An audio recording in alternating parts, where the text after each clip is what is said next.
Don't forget, Jesus was the Son of God, and also the Son of God. So the image of God and of the world is based on the idea of God as a technician, potter, carpenter, architect, who has in mind a plan and who fashions the universe in accordance with that plan. So basic to this image of the world is the notion, you see, that the world consists of stuff, basically.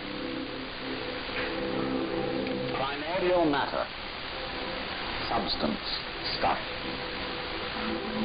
as parts are made of clay. Now, clay by itself has no intelligence. Clay does not of itself become a pot, although a good potter may think otherwise. Because if you were a really good potter, you don't impose your will on the clay. You ask any given lump of clay what it wants to become, and you help it to do that. And then you become a genius. But the ordinary idea I'm talking about is that simply clay is unintelligent. It's just stuff. And the potter imposes his will on it and makes it become whatever he wants. And so in the book of Genesis, the Lord God creates Adam out of the dust of the earth. In other words, he makes a clay figurine, and then he breathes into it, and it becomes alive. Because the clay becomes informed. By itself it is formless, it has no intelligence, and therefore it requires an external intelligence and an external energy to bring it to life and to put some sense into it. And so in this way, we inherit a conception of ourselves as being artifacts, as being made, and it is perfectly natural in our culture for a child to ask its mother, how was I made? Or who made me? And this is a very, very powerful idea, but for example, it is not shared by the Chinese or by the Hindus. A Chinese child would not ask its mother, how was I made?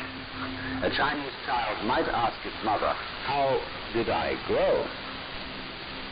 Which is an entirely different procedure from making. You see, when you make something, you put it together, you arrange parts, or you work from the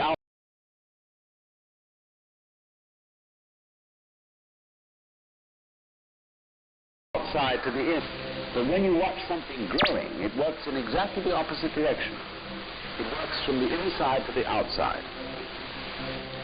It expands, it burgeons, it blossoms, and it happens all over itself at once. In other words, the original simple form, say, of a living cell in the womb progressively complicates itself.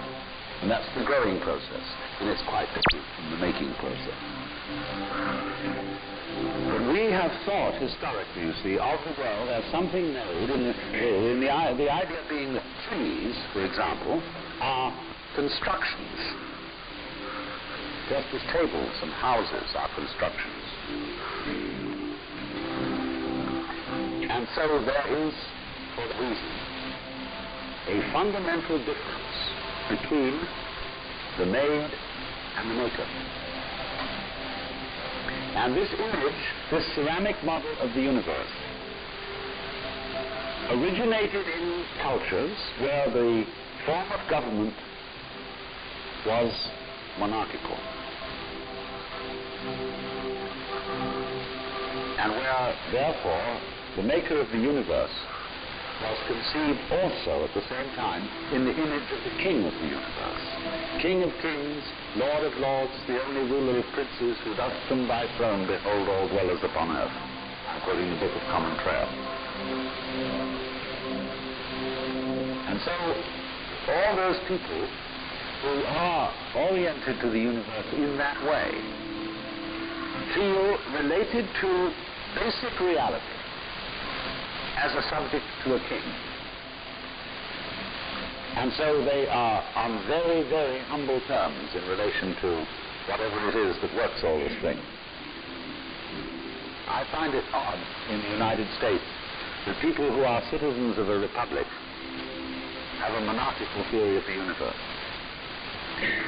Because we are carrying over from very ancient Near Eastern cultures the notion that the Lord of the universe must be respected in a certain way. People kneel, people bow, people prostrate themselves. Because, and you know what the reason for all that is, that nobody is more frightened of everybody else than a tyrant. He sits with his back to the wall, and his guards on either side of him.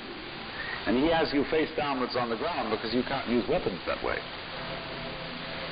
When you come into his presence, you don't stand up and face him because you might attack. And he has reason to fear that you might because he's ruling you all. And the man who rules you all is the biggest crook in the bunch. Because he's the one who succeeded in crime. The other people are pushed aside because the criminals, the people who lock up in jail, are simply the people who didn't make it. So naturally, the real boss sits with his back to the wall and his henchmen on either side of him. And so when you design a church, what does it look like?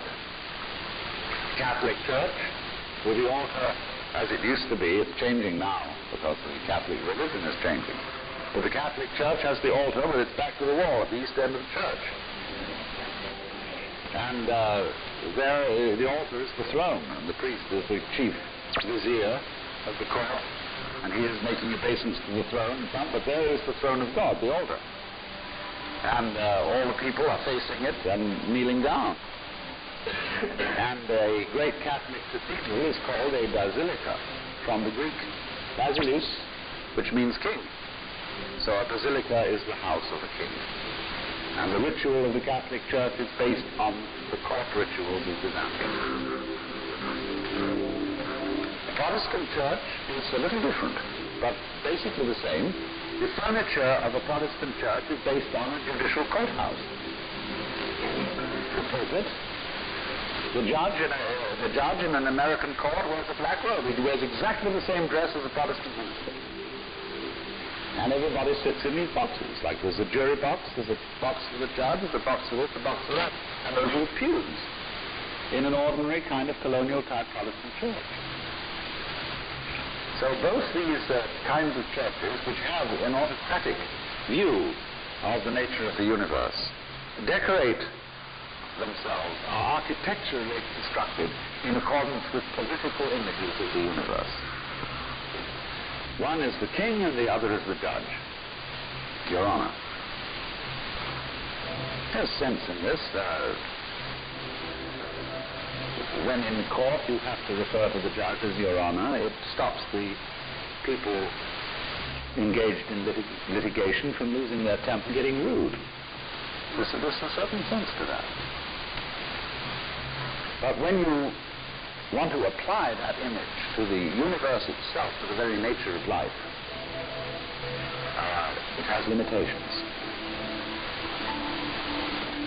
For one thing, the idea of a difference between matter and spirit.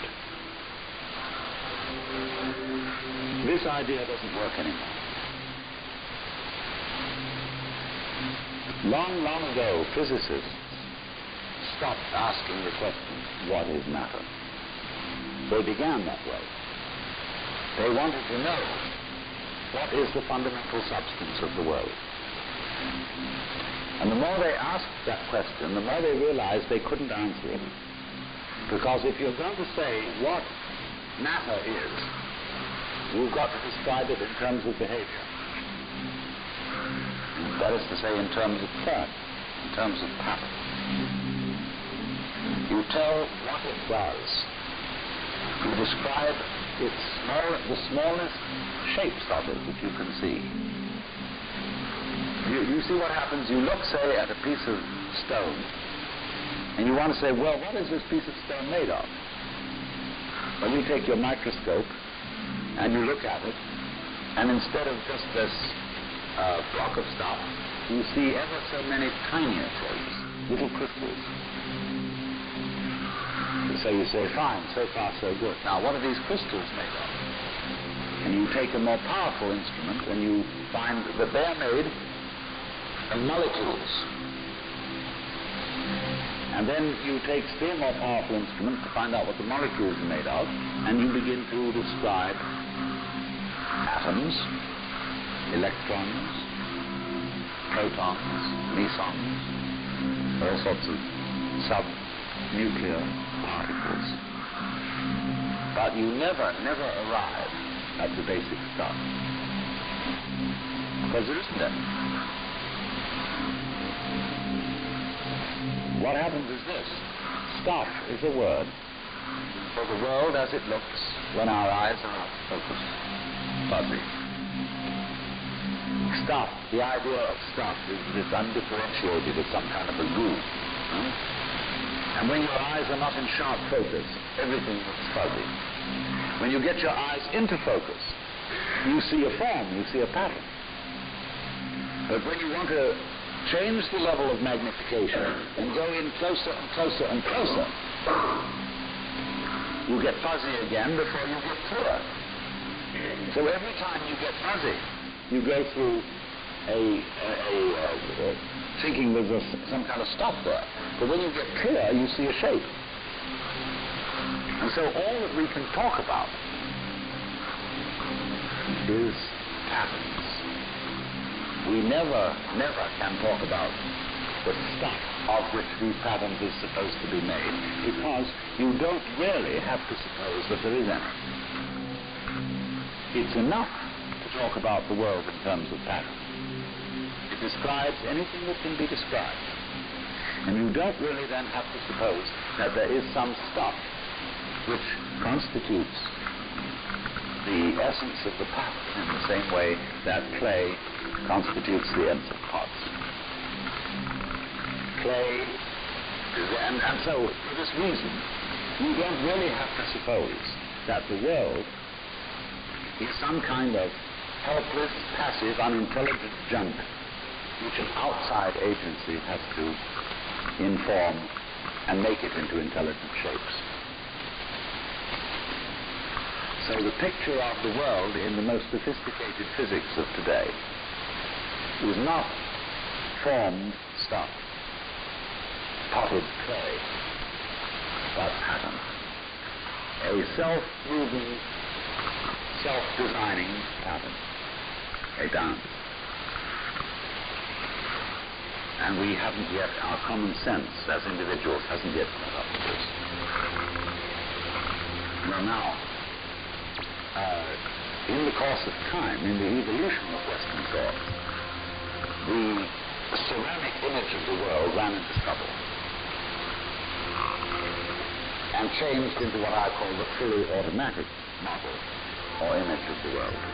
In other words, Western science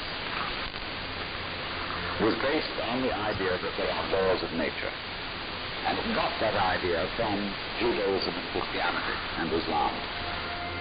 That, in other words, the potter, the maker of the world, in the beginning of things, laid down the laws. And the law of God, which is also the law of nature, called the Logos.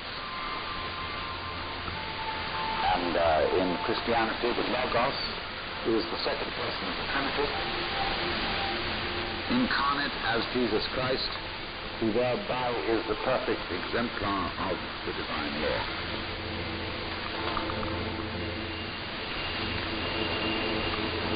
So we have tended to think of all natural phenomena as responding to laws, as if, in other words, the laws of the world were like the rails on which a streetcar or a tram or a train runs. And these things exist in a certain way, and all events respond to these laws. You know that limerick, there was a young man who said, "Damn, for it certainly seems that I am a creature that moves in determinate grooves. I'm not even a bus, I'm a tram." So, here's this idea that there's a kind of a plan, and everything responds and obeys that plan. Well, in the 18th century, Western intellectuals began to suspect this idea. And what they suspected is whether there is a lawmaker, whether there is an architect of the universe. And they found out, or they reasoned, that you don't have to suppose that there is. Why? Because the hypothesis of God does not help us to make any predictions.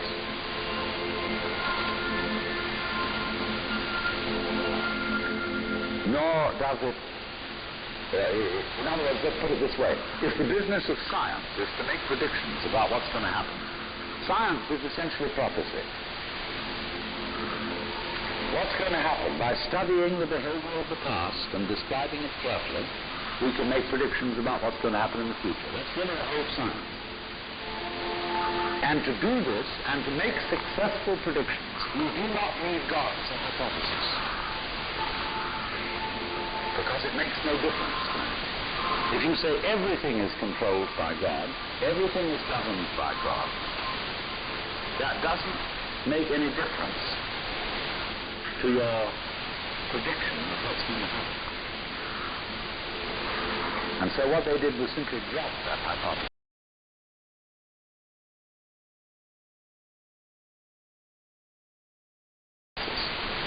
Study the past and describe how things behave, and you've got some regularities in the behavior of the universe. You call that law. Although it may not be law in the ordinary sense of the word, it's simply regularity. And so what they did was they got rid of the lawmaker and put the law. And so they conceived the universe in terms of a mechanism. Something, in other words, that is functioning according to regular, clock-like mechanical principles. Newton's whole image of the world is based on billiards.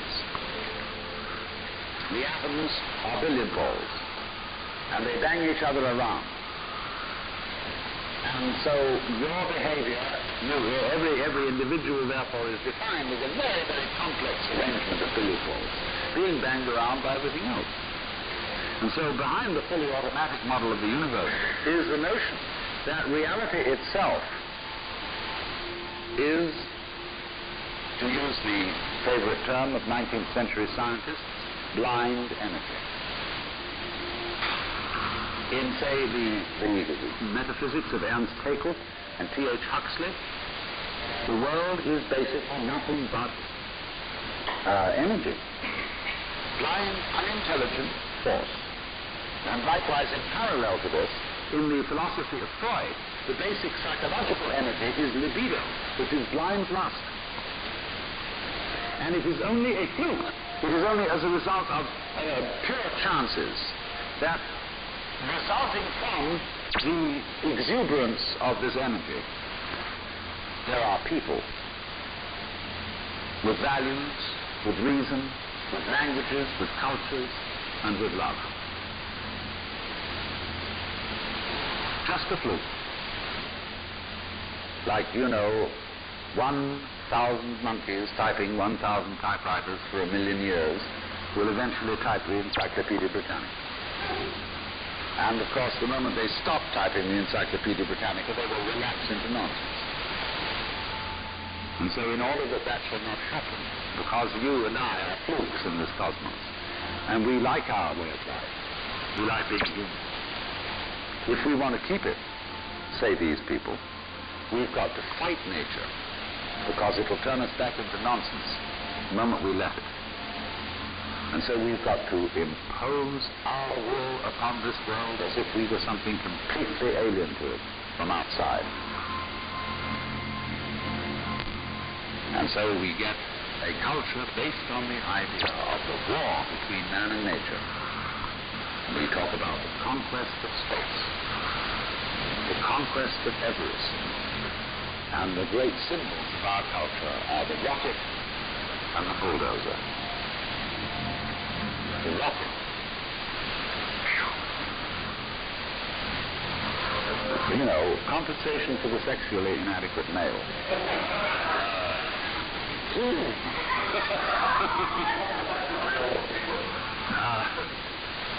So we're going to conquer space. You know, we're in space already, way up. If anybody cares to be sensitive and let what's outside space come to you, you can. Your eyes are clear enough.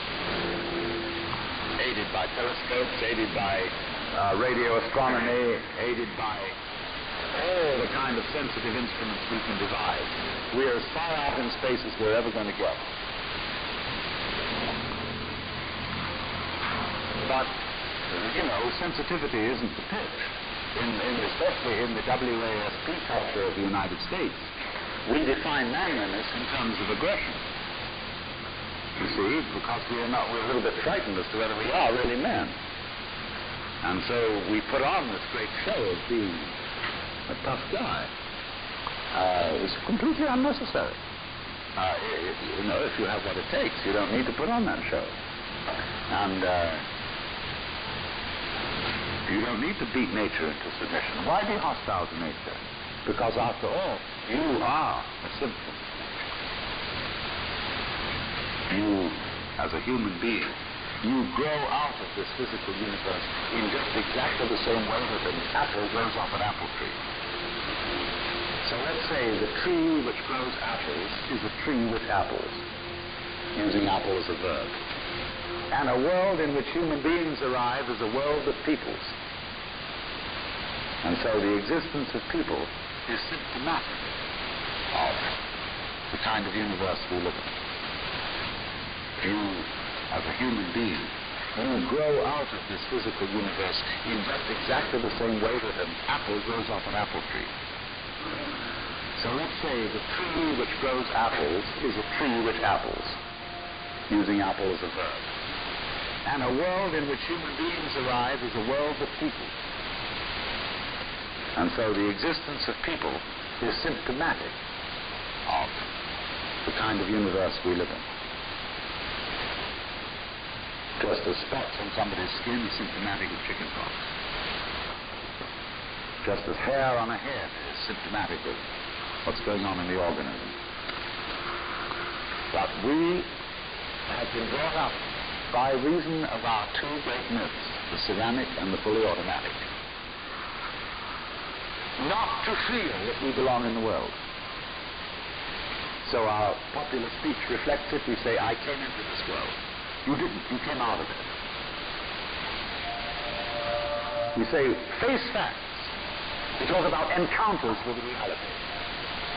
As if it was a head-on meeting of completely alien agencies. And the average person has the sensation that he is a somewhat that exists inside a bag of skin. The center of consciousness, which looks out at this thing, and what the hell are we going to do to me? You see?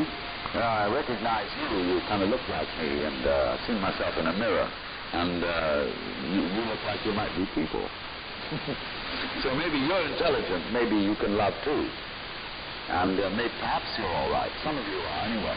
You've got the right color of skin, or you have the right religion, or whatever it is, you're okay. But there are all those people over in Asia and Africa. And they may not really be people. When you want to destroy someone, you always define them as unpeople. So, but we have this hostility to the external world because of the superstition, the myth, the absolutely unfounded theory that you yourself exist only inside your skin. Now, I want to propose another idea a little bit. And other astronomers, there's two great theories going on in astronomy about the origination of the universe. One is called the explosion theory, and the other is called the steady state theory. The steady state people say there never was a time when the world began. It's always expanding, yes, but always as a result of free hydrogen in space. With the free hydrogen coagulates and makes new galaxies. But the other people say there was a primordial explosion, enormous bang, billions of years ago, which flung all the galaxies into space. Well, let's take that just for the sake of argument, say that was the way it happened. It's like you took a bottle of ink and you threw it at a wall.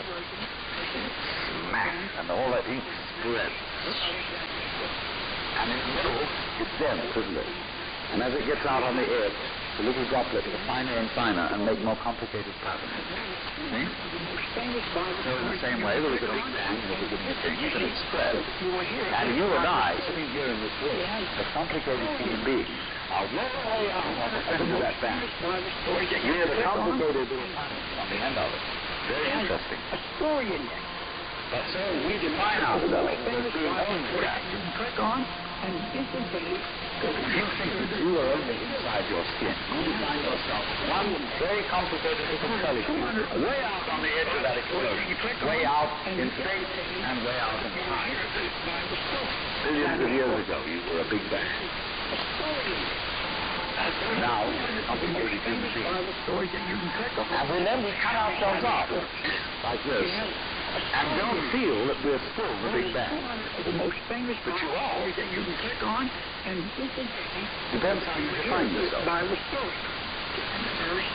You are at first, if this is the way things start, there was a Big Bang in the beginning. It has never been. You're not something that is a result of the Big Bang. At which to begin playing. You're not something that for all your bodies. To begin playing. This is the first for all is a sort of at which to begin playing. puppet This is the first for all on the your end. You are still the first. This is the first for all your bodies. You are the Big Bang. The original velocity of coming on as whoever you are. When I meet you, I see not what you define yourself as, Mr. So-and-so, Miss So-and-so, Mrs. So-and-so. I see every one of you as the primordial energy of the universe coming on at me in this particular way. I know I'm that too. But we've learned to define ourselves as separate. And so one of the, what I would call a kind of a basic problem is that is to understand that there are no such things as things. That is to say, separate things, or separate events. That is the way it goes. If you can understand this, you will have no further problem. I once asked a really high school student, what do you mean by a thing? And first of all, they gave me all sorts of synonyms. They said it's an object, which is simply another word for a thing. It doesn't tell you anything about what you mean by a thing. Finally, a very smart girl in Italy indicated that a thing is a noun. It's quite right. A noun isn't a part of nature, it's part of things. Nouns in the physical world. There are no separate things in the physical world. See, the physical world is wiggle. It's something like this. Or share the word with family and friends and study books.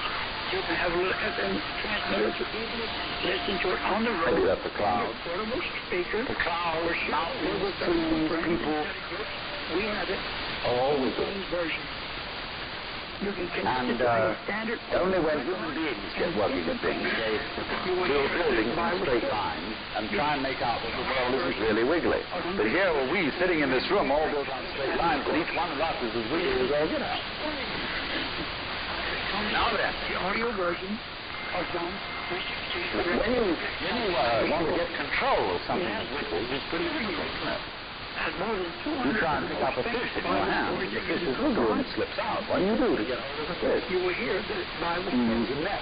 You can have it has a Bible in the ear. And so the net is the basic thing we have for getting hold of the wiggling world. And patient. So if you want to get hold of this wiggle, you've got to put a net over it. Many things. You see? Now what's going to happen? Available.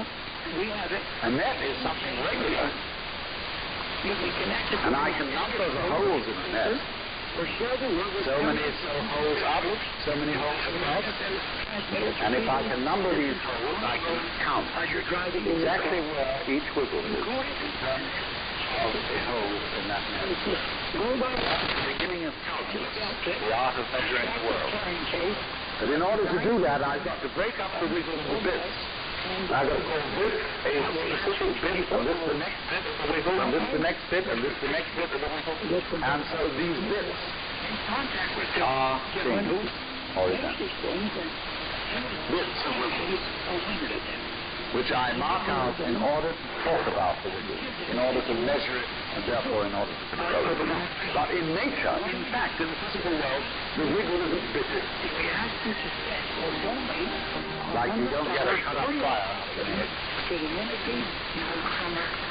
But you have to cut the chicken up in order to eat it. You bite it. If you want to do that, but it doesn't come bitten. So the world doesn't come thing. It doesn't come invented. And you and I are as much continuous with the physical universe as a wave is continuous with the ocean. The ocean waves, and the universe peaks. And as the wave, I wave at you and say, you. The world is waving at you, at me, and saying, hi, I'm here. But we consciously, the way we feel and sense our existence, being based on a myth that we are made, that we are parts, that we are things, our consciousness has been influenced, so that each one of us does not feel that. Your $100 offering only. We feel we have been literally by social consent into feeling and sensing that we exist only inside our skin. Spend your $100. That we are not the original band, but just something out on the end of it. Now remember, and therefore we are scared still. You are sending an offering. My world is going to disappear. Now the Bible, which and I'm going to die. And that would be awful. We've got a prophecy going now, which is Father Maskell put it. We're not in the tongue that happens between the maternity ward and the crematorium. Have any more? That's it. And therefore everybody feels unhappy and miserable. So please, remember, this is what people really believe. You may go to church, you may say you believe in this, that, and the other, but you don't. Even Jehovah's Witnesses were the most fundamentalists. They're polite when they come around and knock at the door. And if you really believe in Christianity, you'll be screaming in the streets. When nobody does. You'll be taking full-page ads from the paper every day. You'd have the most terrifying television program. The churches would be going out at that time because they hope they think they won't.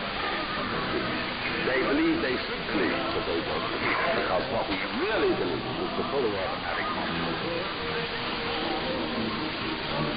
And that is our basic plausible common sense. You are a separate event.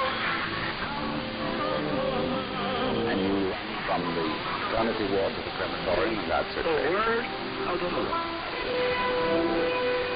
Now, why does anybody think that way? There's no reason to, because it isn't even scientific. It's just a myth. And it's invented by people who wanted to feel a certain way, want to play a certain game. See, the game of God got embarrassing. The idea of God as the potter, the architect of the universe, is good. It makes you feel that life is, after all, important. There's someone who cares. It has meaning. It has sense. And you are valuable in the eyes of the Father. But after a while, it gets embarrassing. You realize that everything you do is being watched by God. He knows your tiniest, inmost feelings and thoughts, and you say after a while, quit bugging me. I don't want you around. So you become an atheist. Just to get rid of it. Then you feel terrible after that, because you got rid of God, but that means you got rid of yourself. You're just nothing but a machine. And your idea that you're a machine is just a machine too. So if you're a smart kid, you commit suicide. Camus said there is only really one serious philosophical question, which is whether or not to commit suicide. I think there are 4 or 5 serious philosophical questions. The first one is, who started it? The second is, are we going to make it? The third is, where are we going to put it? The fourth is, who's going to clean up? And the fifth, is it serious? but still, should you or not commit suicide? This is a good question. Why go on? And you only go on if the game is worth the candle. Now, the universe has been going on for an incredibly long time. And so, really, a satisfactory theory of the universe has to be one that's worth betting on. That's a very, it seems to me, absolutely elementary common sense. If you make a theory of the universe which isn't worth betting on, why bother? Just commit suicide. But if you want to go on playing the game, you've got to have an optimal theory for playing the game. Otherwise, there's no point in it. But the people who coined the fully automatic theory of the universe were playing a very funny game. What they wanted to say was this: all you people who believe in religion are old ladies. You've got a big daddy up there and you want to comfort and thing, but life is tough. Life is tough. And success goes to the most hard-headed people. That was a very convenient theory when the European-American world was colonizing the natives everywhere else. They said, we're the end product of evolution, and we're tough. See? I'm a big, strong guy because I face facts, and life is just a bunch of junk.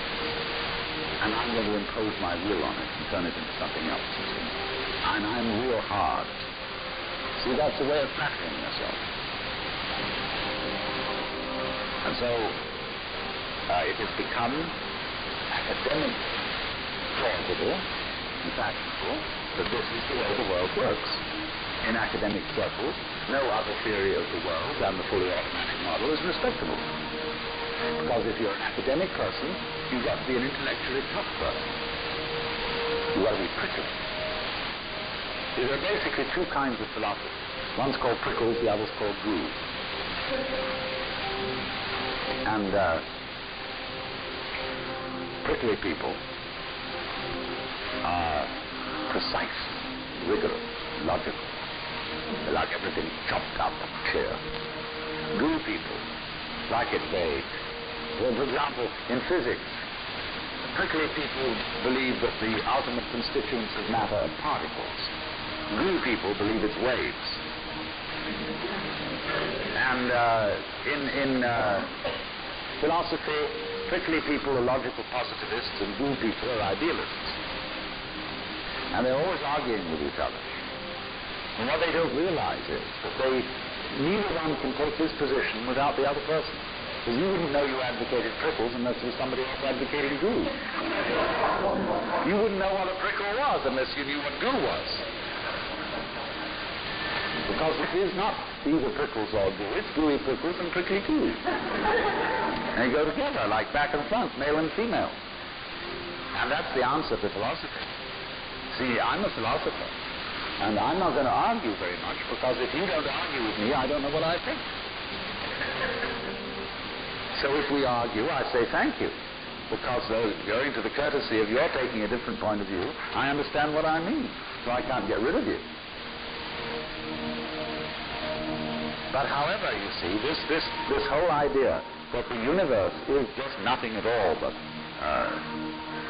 unintelligent force playing around, not even enjoying it, is a put-down theory of the world.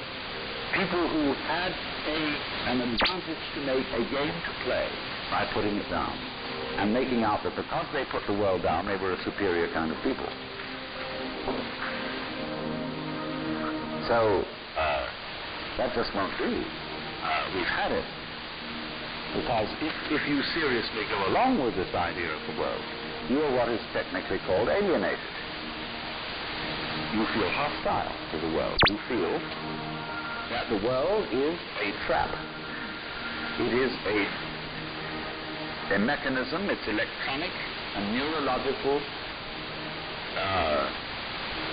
mechanisms into which you somehow got caught. And you, poor thing, have to put up with being in a body that's falling apart, and that gets cancer, that gets the Great Siberian Itch, and it's just terrible. And these mechanics doctors are trying to help you out, but they really can't succeed in the end. And you're just going to fall apart, and it's a grim business, and it's too bad. So if you think that that's the way things are, you may as well commit suicide right now. Unless you say, well, I don't. Because there really, after all, there might be eternal damnation.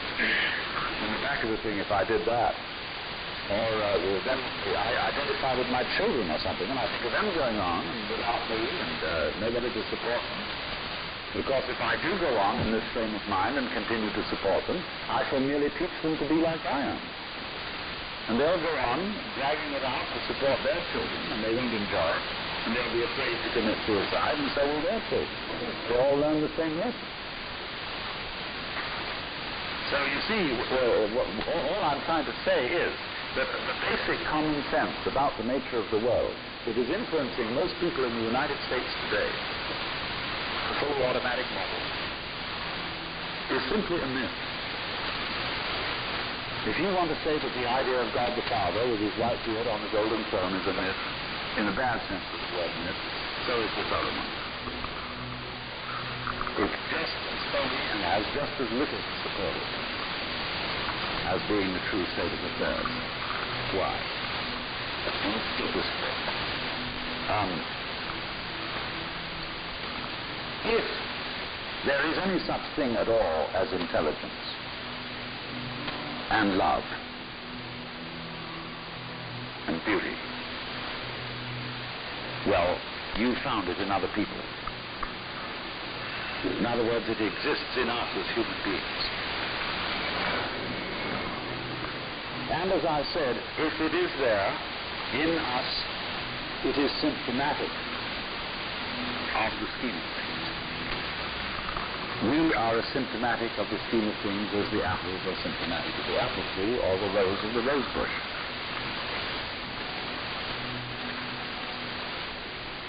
The earth is not a big rock infested with living organisms, any more than your skeleton, whose bones infested with cells. The earth is geological, yes, but this geological entity grows people,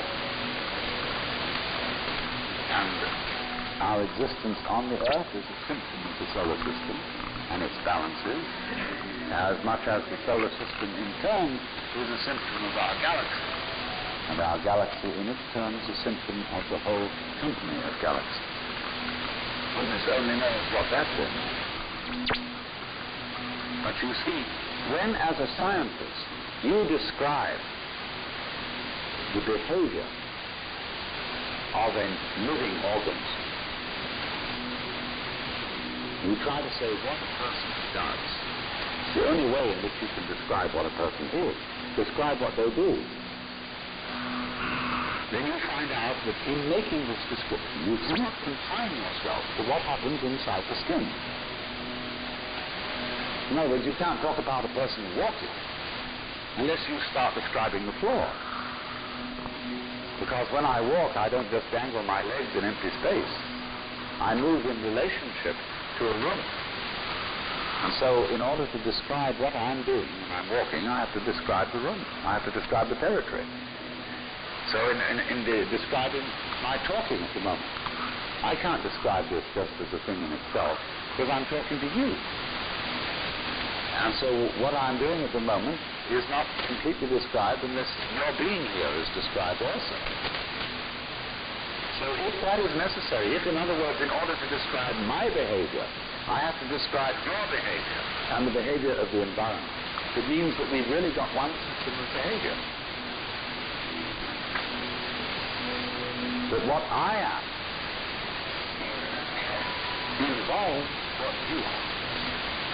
I don't know who I am unless I know who you are. And you don't know who you are unless you know who I am. There was a wise rabbi once said, if I am I because you are you, and you are you because I am I, then I am not I and you are not you. In other words, we are not separate.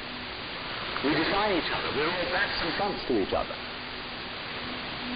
You know, you can't, for example, have two sticks. You lean two sticks against each other and they stand up because they support each other. Take one away and the other falls. Or, you know, Ballantine beer trademark. That's a symbol of the Holy Trinity. Where there are three interlocked rings. If you pull one out, the other two separate. They interdepend. And so in exactly that way, we and our environment, and all of us and each other, are interdependent systems. We know who we are in terms with other people. We all love together.